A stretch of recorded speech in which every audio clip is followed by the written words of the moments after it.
यानंतर सन्माननीय आमदार सत्यजित दादा. थोडंसं मी प्रोटोकॉल सोडून त्याच्यात बोलतोय, नाही तर कार्यक्रमाच्या अध्यक्षपद इथं खास जळगाववरून सालार साहेब आलेले आहेत. जळगावमध्ये त्यांची अतिशय चांगली इकरा एज्युकेशन सोसायटी नावाने जळगावमध्ये मुस्लिम समाजातील आणि मायनॉरिटीच्या मुलांसाठी काम करणारी फार मोठी संस्था आहे. मुरकुटे साहेब फार चांगलं काम, त्यांच्या इथे उपमहापौर पण जळगावचे होते, ते कार्यक्रमाचे अध्यक्ष आहेत. पण आता ते काय आपल्याच श्रीरामपूरलाच एवढे नेते मंडळी झालेत की त्या सगळ्यात ते झाकले गेलेत. हां अंजुमबाई, आजच्या कार्यक्रमाला उपस्थित असलेले आदरणीय मुरकुटे साहेब, त्याचबरोबर कांबळे साहेब उपस्थित, खरं तर इतके नावं आहेत, सगळ्यांचे नावं घेतले पाहिजे, परंतु वेळेअभावी सगळ्यांचे नामोल्लेख करण्याचं मी थोडंसं टाळतो आहे. परंतु अनेक लोक या ठिकाणी आज या कार्यक्रमाला आलेले, आणि संजय भाऊ छल्लारेंनी सांगितलं त्या पद्धतीने खरं आहे शरद भाऊ, की सगळ्या लोकांबरोबर सलीम सरांचे जे संबंध आहे आणि ज्याच्याशी संबंध आहे, खरं तर माझा आज जळगावला कार्यक्रम होता, ते कार्यक्रमाचं निमंत्रण द्यायला मला आले आणि मला सांगितलं की मी म्हणलं सर मला जमणार नाही, जळगावला कार्यक्रम आहे, बाकीचं मला माहीत नाही, म्हणले ते कार्यक्रम रद्द करायचा आणि माझ्या कार्यक्रमाला तुम्हाला यावंच लागेल. म्हणजे एवढा अधिकारवाणीने एखाद्याबरोबर संबंध तयार करणं मला असं वाटतं की फार मोठी गोष्ट आहे. आणि म्हणूनच एवढ्या मोठ्या संख्येने आज निवृत्तीचा कार्यक्रम त्यांचा होतोय आणि सेवापूर्ती त्यांची होती. निवृत्ती नाही, याला सेवापूर्ती म्हणतो आपण, निवृत्ती म्हणजे रिटायरमेंट. मग मी संजय छल्लारेंना विचारलं, म्हणलं संजय भाऊ एवढा मोठा कार्यक्रम पाहिलं, मला आश्चर्य असं वाटतंय तर तुमचा रिटायरमेंटचा कार्यक्रम कधी आहे? ते म्हणले मुरकुटे साहेब रिटायर झाल्याशिवाय मी रिटायर होणार नाही. आता मी म्हणलं याचा अर्थ तुम्ही रिटायरच होणार नाही. आणि विशेष म्हणजे मुरकुटे साहेबांचं वय आता 81-82 आणि ह्या वयामध्ये देखील ही एनर्जी तुम्ही, मी तर म्हणतो की सेवापूर्तीच्या कार्यक्रमाला एकदम योग्य पाहुणा बोलवलेला आहे. त्यांच्याकडे बघा, ते रोज सकाळी 1 तास व्यायाम करायला जातात. सलीम सर उद्या सकाळपासून तुम्ही पण जा. काय आत्ताशी आपण आता 60तला सुरुवात आहे, अजून तर आपल्याला 20-25 वर्ष काम करायचं आहे. आणि त्याच्यामुळं आता तुम्ही देखील शरीराकडे लक्ष दिलं पाहिजे. व्यायाम वगैरे खाण्यापिण्याचे सवयी याच्याकडे लक्ष जर दिलं तर निश्चितपणाने जे आमच्या सगळ्यांच्या मनामध्ये आहे की बा तुम्ही तंदुरुस्त राहिलं पाहिजे, तुम्ही समाजात काम केलं पाहिजे, तुम्ही अजून ॲक्टिव्ह राहिलं पाहिजे, हे सगळं जर आम्हाला पाहिजे असेल तर तुम्हाला देखील आता तुमच्याकडं लक्ष दिलं पाहिजे. तुम्ही जर तुमच्या शरीराकडे लक्ष दिलं नाही तर मग आम्हाला जे अपेक्षित तुमच्याकडून काम काढून घ्यायचं आहे ते आम्हाला काढून घेता येणार नाही. त्यामुळे तुम्ही देखील आता मला असं वाटतं की अतिशय चांगलं स्वतःकडं लक्ष दिलं पाहिजे. तुम्ही तुमची डॉक्युमेंटरी बापूसाहेबांनी सांगितलं, ती लांब जरी असली तरी ते कामच तेवढं मोठं होतं की प्रत्येकाला बोलण्याची एक त्याच्यामध्ये इच्छा होती. आणि म्हणून त्या इच्छेपोटी आपण बघितलं की त्यांनी समाजातले मुलं तर घडवलेच, स्वतःच्या संसाराकडे पण लक्ष दिलं. स्वतःचेही मुलं चांगल्या पद्धतीने त्यांनी घडवले आणि समाजाचे देखील मुलं घडवले. हे मला असं वाटतं की फार मोठं योगदान आज आपण पाहतोय. मुस्लिम समाजामधला सगळ्यात मोठा जर ड्रॉबॅक काय असेल तर मुस्लिम समाजामध्ये शिक्षणाच्या बाबतीमध्ये जी उदासीनता आहे ती सगळ्यात मोठी मुस्लिम समाजातली अडचण आहे. ही एज्युकेशनमध्ये शाळेमध्ये मुलं जातात, शाळेमध्ये आता अंजुमबाईंनी भाषणामध्ये सांगितलं की उर्दू मीडियममध्ये जायला मुलं आजकाल तयार नाही. हे बरोबर आहे. आणि मी अनेक गोष्टी ही पण बघितली की मुलगी असेल तर उर्दूमध्ये घालायची आणि मुलगा असेल तर इंग्लिश मिडियममध्ये घालायचा. ही देखील पद्धत आपल्या समाजामध्ये जी वाढत चाललेली, मला असं वाटतं ते त्याच्याकडे देखील लक्ष देणं अत्यंत गरजेचं आहे. आणि म्हणून मुस्लिम समाजामधला सगळ्यात मोठा जर ड्रॉबॅक कोणता असेल तर शाळेमध्ये मुलं जातात परंतु 10वी-12वी नंतर मुलं बाहेर पडतात, ड्रॉपआउटची जी संख्या आहे ती सगळ्या देशामध्ये सगळ्यात जास्त मुस्लिम समाजामध्ये आहे. आणि म्हणून आपण सगळेजण इथं मोठे मोठे माणसं या ठिकाणी आज जमलेले आहात. इथं डॉक्टर पण आपले बसलेले आहेत. होमिओपॅथीमध्ये त्याची प्रॅक्टिस अत्यंत चांगली आहे. त्याचा सत्कार मुरकुटे साहेबांच्या हातून आता या ठिकाणी झालेला आहे. आणि मला वाटतं की प्रत्येक गावामध्ये आज मुस्लिम समाजामध्ये विशेष करून डॉक्टर झालेत, इंजिनियर झालेत, वकील झालेत, जज झालेत, खूप मोठे मोठे लोक झालेले आहेत. हे सगळ्या लोकांनी एकत्र येऊन समाजातले बाकीचे मुलं कसे पुढे जातील याच्याकडं देखील आपण लक्ष दिलं पाहिजे. आणि जास्तीत जास्त मुलं आपले जे आहेत ते समाजामध्ये पुढे गेले पाहिजे, सरकारी नोकरीमध्ये गेले पाहिजे. आज आपण म्हणतो की 17-18% मुस्लिम समाजाची लोकसंख्या आहे, परंतु सरकारी नोकरीत जर पाहिलं तर आपण 1.5%वर आहे. आणि म्हणून आपण ह्याच्याकडे देखील लक्ष दिलं पाहिजे की आपण सगळ्या समाजातल्या सगळ्या प्रवाहामध्ये त्या ठिकाणी आपण आलं पाहिजे. खरं तर सलीम सर, तुमच्या कार्यक्रमाच्या निमित्ताने पूर्ण जिल्ह्यातून लोक या ठिकाणी आलेले आहेत. जिल्ह्यातले प्राथमिक शिक्षकांचे सगळे नेते मंडळी इथं आलेले आहेत. बापूसाहेब आलेले आहेत, सगळे मंडळी या ठिकाणी आलेले आहेत. तुमचे गुरुकुलचे अध्यक्ष आलेले आहेत, सगळे मंडळी या ठिकाणी अध्यक्ष म्हणून आलेले आहेत. शिक्षकांच्या चळवळीमध्ये सलीम सरांनी जे काम या जिल्ह्यामध्ये केलेलं आहे ते खऱ्या अर्थाने वाखवण्याजोगं आहे. संजय छल्लार यांनी सांगितलं ते बरोबर आहे की आम्ही त्यांचा कधी धर्म पाहिला नाही, त्यांचं जात पाहिली नाही, त्यांचं नाव पाहिलं नाही, परंतु प्रत्येकाशी वैयक्तिक संबंध तयार करण्याचं काम त्यांनी केलं. आणि म्हणूनच आज इतक्या मोठ्या संख्येने आज समाजातले सगळ्या जिल्ह्यातून लोक त्या ठिकाणी आलेले. ते काय एका समाजाचे नेते राहिलेले नाही, परंतु त्यांनी शिक्षण चळवळीमध्ये अतिशय चांगलं काम या ठिकाणी केलं, ह्याचा आपण खऱ्या अर्थाने अनुभव घेतलेला आहे. आणि म्हणून शिक्षकांचे प्रश्न बापूसाहेब तुम्हीच मांडले. आता शिक्षक म्हणला की प्रश्न आलेच, आणि प्रश्न आले, तुम्ही कोणतीही संधी सोडतच नाही, तुम्ही प्रश्न मांडणारच. मी त्यांना कायम सांगत असतो मुरकुटे साहेब, या पदवीधर मतदारसंघामध्ये 3.5 लाख मतदार होते आणि त्याच्यामध्ये 70-80 हजार जवळजवळ आहे ते शिक्षक मतदार आहेत.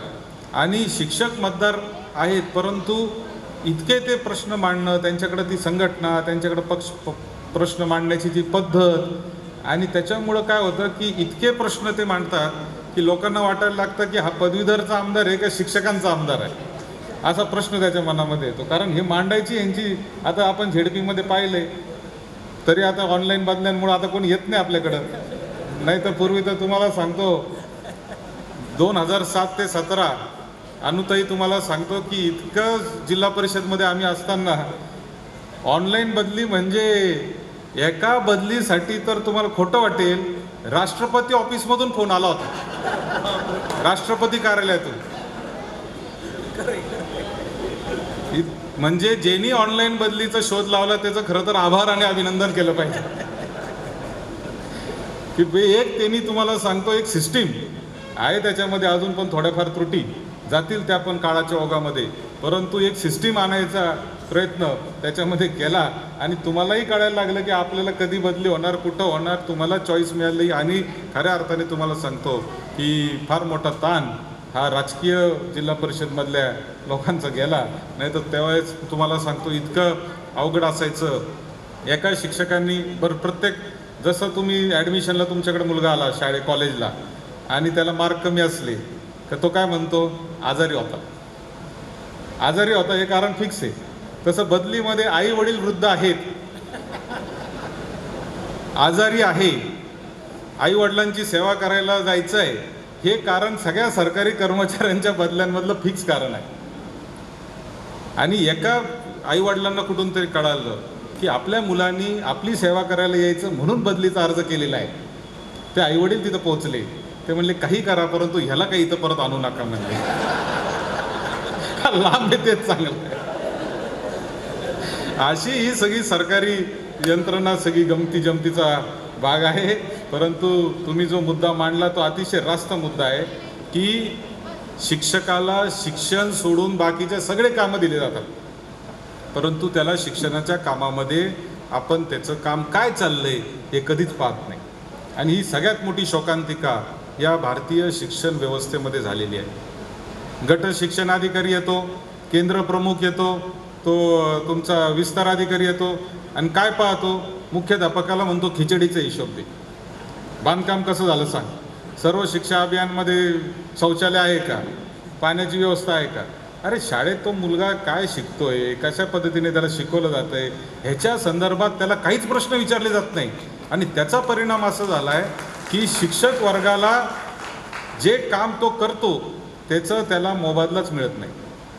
म्हणजे एखाद्याने जर चांगला प्रयोग केला, चांगलं काम केलं तर त्याला त्याचा सन्मान व्हायला पाहिजे, पण त्याला सन्मानाची संधी त्या ठिकाणी उपलब्ध आज दिसत नाही. आणि म्हणून खऱ्या अर्थाने शिक्षकही अडचणीत आहे. त्याला वाटतं की बाबा शेवटी कसं असतं की बॉस जे विचारत असो तेवढ्याच प्रश्नाची तयारी करायची असते, बाकीचं कशाला तयारी करायची. आणि म्हणून शिक्षणाधिकारी जे प्रश्न विचारतो त्याचीच आम्ही तयारी करणार, बाकीच्याची कशाला तयारी करणार. या मुळे शिक्षण अधिकारी, शिक्षण व्यवस्था ही अतिशय अडचणीमध्ये त्यामध्ये आलेली आहे. आणि म्हणून मला आपलं सांगायचं आहे की इथं अनेक प्राथमिक शिक्षक आज जिल्हा परिषदेचे आलेले आहेत, नगरपालिकेच्या शाळांमधले आलेले. नगरपालिकेच्या शाळा तर साहेब आता बंद पडण्याच्या मार्गावर आहेत. राज्यामध्ये कुठंच नगरपालिकेच्या शाळा शिल्लक राहिल्या नाही अशी परिस्थिती. महानगरपालिकेच्या शाळा पूर्ण बंद. म्हणजे मुंबई, पुणे, नाशिक हे जर 3-4 महापालिका सोडल्या तर कुठेही महापालिकेच्या शाळा आता चालू नाही आहेत. ही अत्यंत शोकांतिक आहे. आणि म्हणून गरीब घरचा जो मुलगा आहे त्यांनी नेमकं शाळेमध्ये जायचं कुठं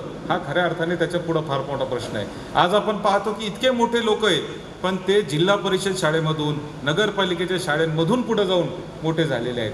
आणि म्हणून मला असं वाटतं की ही शिक्षण व्यवस्था टिकण्यासाठी आता सलीम सर तुम्ही रिटायर झाले म्हणजे नोकरीतून रिटायर झाले, परंतु उर्वरित तुमचं जे आयुष्य आहे नगरसेवक वगैरे होण्याच्या भानगडीत तुम्ही अजिबात पडू नका. तुम्हाला सांगतो ते गटारी साफ करा, कुत्रं मेलं, डुक्कर मेलं, लाईट गेली, अहो त्याच्यापेक्षा ह्याच्यात समाधान आहे. हे जे काम आहे ना तुम्ही जे आयुष्यभर केलं ह्याच्यात फार समाधान आहे. 4 मुलं घडले तर ते मला आयुष्यभर नाव काढतील. इथं किती कचरा उचलला तरी तुम्हाला सांगतो उद्या कचरा पडणारच आहे. हा मुरकुटे साहेबांना वाटलं होतं BRS ला उमेदवार भेटला पण तसं नाही साहेब.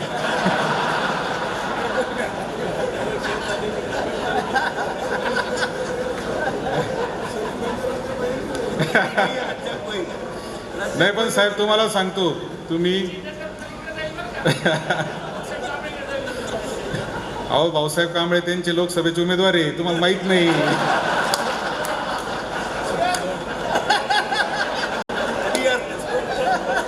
अहो कांबळे साहेब फार भारी पक्ष आहे तुम्हाला सांगतो. तुम्ही फक्त कपडे घालून यायचं, वराती तयार, ढोलवाजे तयार, सगळं तयार आहे. तुम्ही बाकी BRS तुम्हाला सांगतो. पण एक गोष्ट आहे, आता मुरकुटे साहेबांची माझी चर्चा चालू होती आणि मला देखील अनेक लोक तिथून सांगतात हैदराबाद आणि त्या परिसरात, हैदराबाद देशातलं 1 नंबरचं IT पार्क तयार झालं आता देशातलं. पुण्यावरून, मुंबईवरून, बँगलोरवरून कंपन्या हैदराबादला चालल्यात. का तर तिथं व्यवस्था चांगली केली. पाण्याची व्यवस्था म्हणजे आमचे आपले DJ देशमुख अकोल्याचे ते त्यांचे ॲडवायझर म्हणून काम करत होते त्या मुख्यमंत्र्यांचे. अहो 2-2 लाख हॉर्स पॉवरच्या मोटरी लावून पाणी उचलून शेतकऱ्याच्या ह्याच्यामध्ये पाणी देण्याचं काम, फार मोठा प्रकल्प.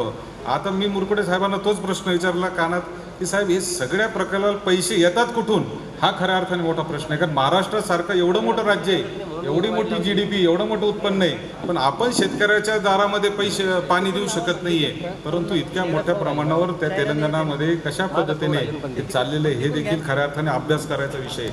आणि त्याचं एक उत्तम उदाहरण म्हणजे जे बिअर बार आणि वाईन शॉपचे जे लायसन असतात ते दरवर्षी तिथं त्याचा लिलाव केला जातो. आणि एक लायसन, एकदा लायसन घेतलं की आपल्याकडे आयुष्यभर ते लायसन राहतं. त्या राज्यामध्ये तसं नाही. दरवर्षी ते राज्य या फक्त तुमच्या राज्य उत्पादन शुल्काच्या म्हणजे एक्साईजच्या उत्पन्नामधून 40-50 हजार कोटी रुपये गोळा करतं. महाराष्ट्रासारख्या राज्याचं उत्पन्न आजही 22-23 हजार कोटीच्या वर जायला तयार नाही. आणि म्हणून शेवटी विकास करायचा असेल तर पैसेही, उत्पन्न कसं वाढेल याचं देखील पाहावं लागतं आणि ते काम त्यांनी केलेलं आहे. म्हणून खरं तर सर आता मुरकुटे साहेबांची पार्टी कशी आहे काय राजकारण सोडून द्या, परंतु तेलंगणामध्ये त्यांनी अतिशय चांगलं काम त्या ठिकाणी त्यांचं चाललेलं असतं. आणि आता मला असं खात्री आहे की साहेब तुम्ही ते पाहूनच प्रभावित होऊनच तुम्ही गेलेले असणार आहे याची मला खात्री आहे. आणि तिथं कशाचीच कमी नाही, त्याच्यामुळे काही टेन्शन असं काय. अहो तिकडं पंढरपूरला 200-300 गाड्या आल्या होत्या, 300 गाड्या आल्या. म्हणूनच कांबळे साहेबांना सांगतो विचार करा कांबळे साहेब. गमतीचा भाग सोडून द्या. आता काय कार्यक्रम कोणाचा असो, राजकीय माणसाला जर पाहुणा बोलवला ते असं होणारच सलीम सर.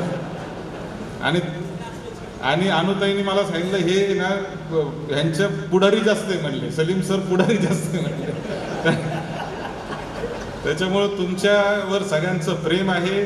इथं करण ससाने पण येऊन गेले, अनुताई आल्या, सगळेजण या ठिकाणी आज श्रीरामपुरातले या कार्यक्रमासाठी आले. मला असं वाटतं की हेच सलीम सर तुम्ही आयुष्यामध्ये कमवलेलं आहे की सगळ्या पक्षाचे, सगळ्या जातीचे, सगळ्या धर्माचे, श्रीमंत, गरीब, सगळ्या क्षेत्रातले लोक आज तुमच्या कार्यक्रमाला हजारोच्या संख्येने या ठिकाणी उपस्थित आहेत. हेच मला असं वाटतं की तुमच्यासाठी फार मोठी ताकद आणि ऊर्जा आहे. ही ऊर्जा घेऊन तुम्हाला आता पुढचे 25 वर्ष त्या ठिकाणी काम करायचं आहे. खरं तर आज सहकार महर्षी भाऊसाहेब थोरातांच्या जन्मशताब्दीच्या वर्षाचं सुरुवातीचा पहिला कार्यक्रम आज आपण ठेवला होता. त्यांना 100 वर्ष त्यांच्या जन्म जे होत आहेत. 1924 सालचा त्यांचा जन्म होता. 2024मध्ये जन्मशताब्दी आहे. त्याच्या निमित्ताने पूर्ण वर्षभर कार्यक्रमांचं नियोजन केलेले आहे. त्याची सुरुवात आज पहिली असल्यामुळे डॉक्टर तांबे साहेब आजच्या कार्यक्रमाला खरं तर येऊ शकले नाही. पण मला निश्चित खात्री की सलीम सरांचा कार्यक्रम आहे ते तिथं जरी बसले असतील तरी त्यांच्या डोक्यात तेच चालू असेल की काय चाललंय कार्यक्रमामध्ये.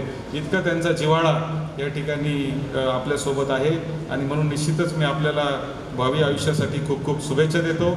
आणि एवढंच सांगतो की हे जी काही शिक्षकांची चळवळ आणि शिक्षण क्षेत्राची चळवळ आपण चालू केलेली आहे हे काम असंच तुम्ही पुढं घेऊन जावं आणि आम्हाला देखील त्याच्यामध्ये मार्गदर्शन करावं, सहकार्य करावं, पाठीशी उभं राहावं आणि वेळेप्रसंगी आम्हाला देखील आमच्याकडून काम करून घ्यावं. एवढंच आपल्याला आज निमित्ताने शुभेच्छा देतो आणि थांबतो. धन्यवाद.